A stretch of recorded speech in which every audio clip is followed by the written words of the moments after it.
Inspirational leaping और एक transformational leaping जो सिर्फ आसमान में उड़ान भरने की नहीं बल्कि राष्ट्र की सुरक्षा के सपनों को हकीकत में बदलने की यह एक गाथा है।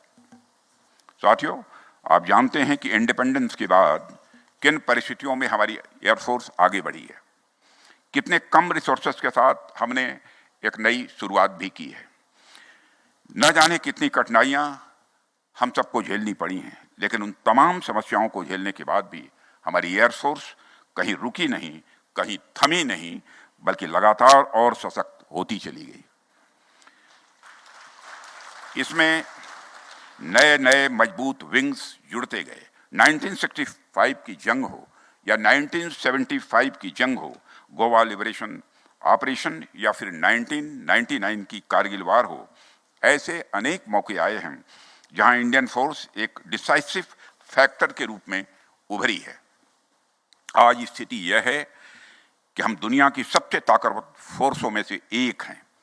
आज हमारी एयरफोर्स बेहद मजबूती के साथ हमारे नेशनल सिक्योरिटी के लिए एक स्ट्रांग पिलर के रूप में काम कर रही है। साथियों, यह कहने की आवश्यकता नहीं है कि नेशनल सिक्योरिटी किसी भी देश के लिए सबसे महत्वपूर्ण यह मुद्दा हुआ करता है। कोई भी राष्ट्र तभी विकास कर पाता है जब उसकी सीमाएं सुरक्षित हों और जब वह आंतरिक रूप से सिक्योर हो। और मुझे इस बात की प्रसन्नता है कि नेशनल सिक्योरिटी को इन्हांस करने की दिशा में मुझे भी कुछ न कुछ अपना योगदान करने का अवसर मिला है। पहले गृह मंत्री के रूप में और अब रक्षा मंत्री के रूप में मेरा प्रयास रहा है कि भारत की सुरक्षा व्यवस्था को लगातार सुदृढ़ रखा जाए। यह विषय हमेशा मेरे मन के करीब रहा है।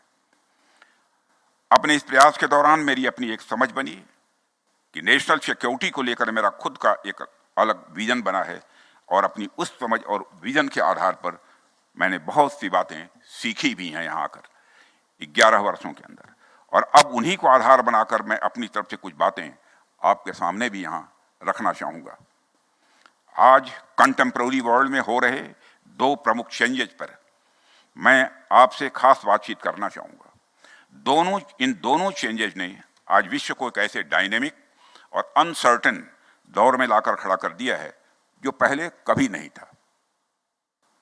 पहला मुद्दा है कि दुनिया भर में जियो पॉलिटिक्स और जियो स्ट्रेटजिक तरीके से जो बदलाव आ रहे हैं और जिस तरह से पावर इक्वेशंस में परिवर्तन हो रहे हैं, वो हमारे सिक्योरिटी पर्सपेक्टिव को किस प्रकार प्रभावित करते हैं, उन्हें हमें किस तरह से देखना चाहिए। और दूसरा मुद्दा यह है कि टेक्नोलॉजी के क्षेत्र में हो रहा ट्रांसफॉर्मेशन हम पर किस तरह से असर डाल रहा है। मैं पहले मुद्दे से अपनी बात की शुरुआत यहाँ करना चाहूँगा। साथियों, आज अगर हम पूरी दुनिया को एक हॉलिस्टिक नज़रिए से देखें तो हमें कई सारे परिवर्तन दिखते हैं। यदि पिछले कुछ वर्षों की बात की जाए तो यह परिवर्तन और तेज हुए हैं। एक तरफ तो कई पुराने सिक्योरिटी अरेंजमेंट्स में तनाव की स्थिति दिख रही है, कई पुराने इंटरनेशनल अलायंसेस टूटते हुए दिखाई दे रहे हैं, तो दूसरी तरफ कुछ नए नए स्ट्रेटजिक इक्वेशन या अलायंसेस बनते हुए भी हमें दिखाई दे रहे हैं। यह जो फ्लूइड ग्लोबल ऑर्डर है, इसके कई सारे इम्पैक्ट भी हमें देखने को मिल रहे हैं। इसके जो इकोनॉमिक इफेक्ट हैं वह एक पूरा अलग विषय है, लेकिन मैं यहाँ आपसे इस फ्लूइड ग्लोबल ऑर्डर के सिक्योरिटी सिनेरियो पर बात करूंगा जो हमारे अपने नेशनल सिक्योरिटी इंटरेस्ट से जुड़े हुए हैं। साथियों, अभी कुछ वर्ष पहले तक वैश्विक सुरक्षा को अलग अलग खेमों में बटा हुआ देखा जाता था। उन अलग अलग खेमों के अनुसार हमारी सिक्योरिटी पॉलिसी भी इन्फ्लुएंस स्वाभाविक रूप से होती रहती थी। हालांकि भारत का हमेशा से एक पॉजिटिव इंस्टांस रहा है। भारत कभी किसी गुट या किसी खेमे का सदस्य नहीं रहा है। हमने हमेशा अपनी सॉवरेन और इंडिपेंडेंट पॉलिसीज का निर्माण किया है और उसे अपनाया भी है। लेकिन आज की दुनिया थोड़ी अलग है।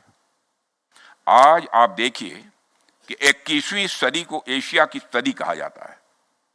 इस कारण 20वीं सदी की जो क्रॉस अटलांटिक पावर इक्वेशंस थी वह अब शिफ्ट होकर एशिया की ओर हमारे नजदीक आ गई हैं और इंडो पैसिफिक रीजन आज स्ट्रेटेजिकली दुनिया का सबसे इंपॉर्टेंट रीजन यह बनकर उभरा है। और यह जो परिवर्तन हमें देखने को मिला है, इसका डायरेक्ट रिलेशन हमारे नेशनल सिक्योरिटी के साथ है। मेरे कहने का यह अर्थ है कि in shifting geo strategic equations का हमारी नेशनल सिक्योरिटी के साथ जितना डायरेक्ट इंटरेस्ट आज है उतना पहले कभी नहीं था। और यह जियो स्ट्रेटेजिक अनसर्टेनिटीज हमारी नेशनल सिक्योरिटी के लिए किस प्रकार के चैलेंजेस ला रही है और हम इन्हें किस प्रकार से हैंडल करने के लिए तैयार हैं, यह आज हमारे सामने एक प्रमुख मुद्दा है। सरकार और पॉलिसी मेकर्स इस दिशा में अपनी ओर से प्रयास कर रहे हैं, लेकिन जाहिर सी बात है इसमें इंडियन एयरफोर्स का योगदान भी बहुत ही इंपॉर्टेंट होने वाला है। साथियों, जो दूसरा महत्वपूर्ण मुद्दा है वह टेक्नोलॉजिकल ट्रांसफॉर्मेशन का है। अभी मैंने जिन परिवर्तनों की बात नेशनल सिक्योरिटी के मद्देनजर की है, उसी प्रकार के परिवर्तन डिफेंस टेक्नोलॉजी के क्षेत्र में भी हमें स्पष्ट रूप से दिख रहे हैं। बल्कि मैं तो यह कह सकता हूं, टेक्नोलॉजी के क्षेत्र में जो परिवर्तन हो रहे हैं वह बाकी सारे परिवर्तनों से कहीं अधिक तेजी से हो रहे हैं। पूरी दुनिया ने पिछले 200-300 वर्षों में जितनी प्रोग्रेस नहीं की, उससे कहीं ज्यादा टेक्नोलॉजिकल प्रोग्रेस पिछले 15-20 वर्षों में हमको देखने को मिली है।